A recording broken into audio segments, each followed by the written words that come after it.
नमस्ते। आप सभी का मेरे YouTube चैनल समृद्ध हिंदी में बहुत बहुत स्वागत है। आप सभी को गणतंत्र दिवस की बहुत बहुत शुभकामनाएं। तो चलिए आज का वीडियो प्रारंभ करते हैं।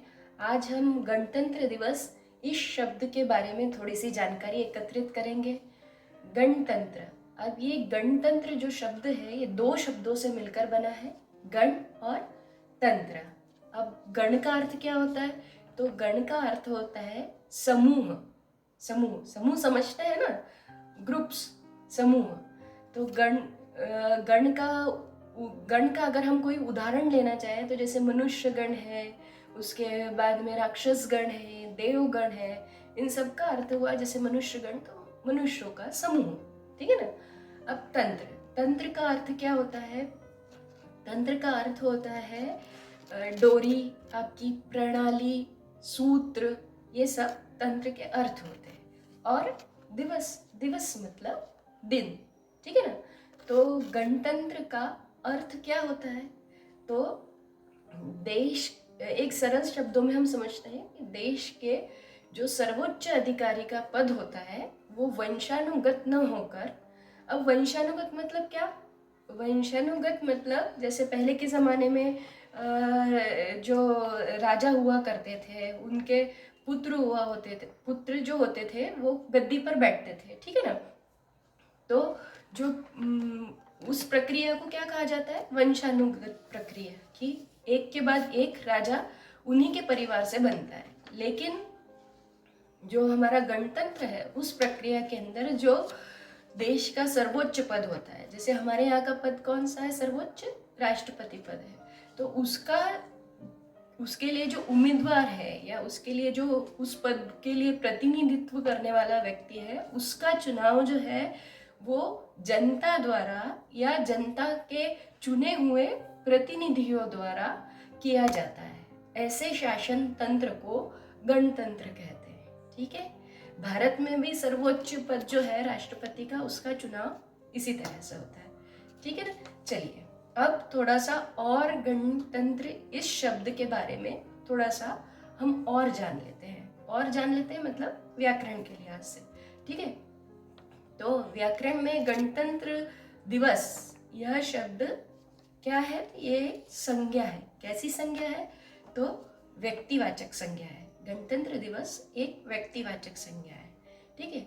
इसके बाद और आगे बढ़ते हैं तो गणतंत्र दिवस का अगर आपसे वर्ण विच्छेद कोई पूछता है तो आप कैसे करेंगे? गणतंत्र दिवस का वर्ण विच्छेद जो है, सबसे पहले करने के पहले मैं आपको दो चीज़ें बता देना चाहती हूँ। जो हमारे जितने भी व्यंजन हैं वो सब स्वरों से मिलकर बने हुए हैं। इसीलिए जैसे गण हम लिखते हैं तो उसमें ग है, उसमें ग में पीछे हमको अ सुनाई देता है, तो ग प्लस अ, तो इसमें ग जो है वो आधा है, अ जो है वो पूरा है, ठीक है। तो आप मेरी स्क्रीन पे देख ही सकते हैं, मैंने वर्ण विच्छेद पूरा लिख के बताया है आपको। इसी तरह न प्लस अ, न आधा है, अ पूरा है। तन, तो त आधा है और ठीक है।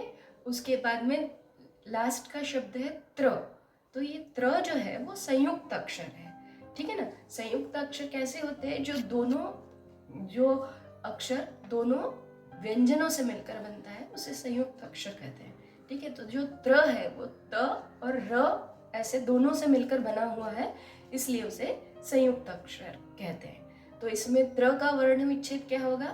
त आधा है और र पूरा है, ठीक है। दिवस, तो द, उसमें छोटी ई की मात्रा, ठीक है। तो द आधा है, ई पूरी है, छोटी ई पूरी है, ठीक है। व आधा है, अ पूरा है। स आधा है, अ पूरा है, ठीक है। तो ये तो हो गया वर्ण विच्छेद।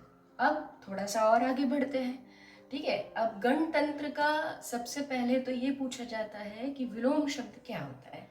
तो गणतंत्र का विलोम शब्द होता है राजतंत्र, ठीक है। अब समानार्थी शब्द भी पूछे जा सकते हैं कि गणतंत्र का समानार्थी शब्द क्या हुआ? तो गणतंत्र का समानार्थी शब्द हुआ गणराज्य, ठीक है। अब थोड़ा सा तुकांत शब्दों के बारे में जान लेते हैं। गणतंत्र के तुकांत शब्द कौन से हुए? तुकांत शब्द समझते हैं, राइमिंग वर्ड्स। तुकांत शब्द मतलब जिसके अंत में ध्वनि समान आती है। तो गणतंत्र के तुकांत शब्द हुए लोकतंत्र, प्रजातंत्र, राजतंत्र, ये सब तुकांत शब्द हुए।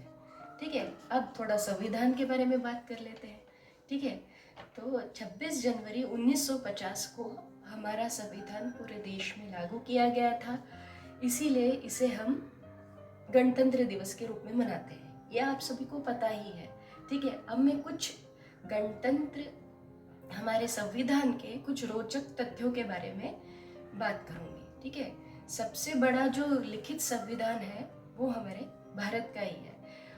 अब सबसे बड़ा है तो सबसे कोई छोटा भी होगा ना, तो सबसे छोटा जो है वो मोनाको देश है, उसका संविधान सबसे छोटा है। ठीक है, अब लिखित है, लिखित संविधान की तो बात हो गई। कुछ देशों में अलिखित संविधान भी है। तो सबसे पुराना जो अलिखित संविधान है वो किसका है? तो वो ब्रिटिश का है, सबसे पुराना, जिसे संविधान की जननी भी कहा जाता है। ठीक है ना, और भी ऐसे बहुत सारे देश हैं जहाँ पे अभी भी अलिखित संविधान है, जैसे अमेरिका हो गया, चीन हो गया, न्यूजीलैंड, सऊदी अरब, इन सभी जगहों पर अलिखित संविधान है। ठीक है, अब आगे और थोड़ा सा बढ़ते हैं, तो सबसे कठोर संविधान कहाँ का है? सबसे कठोर संविधान की जब हम बात करते हैं तो वो अमेरिका का है। आज का ये वीडियो आपको कैसा लगा? आप हमें कमेंट करके ज़रूर बताइएगा, और हम इसी तरह से और अच्छी जानकारी के साथ आपके सामने नए वीडियो के साथ प्रस्तुत होंगे। तब तक लाइक, शेयर और सब्सक्राइब करना ना भूलें। धन्यवाद, और फिर से आप सभी लोगों को 26 जनवरी की बहुत बहुत शुभकामनाएं।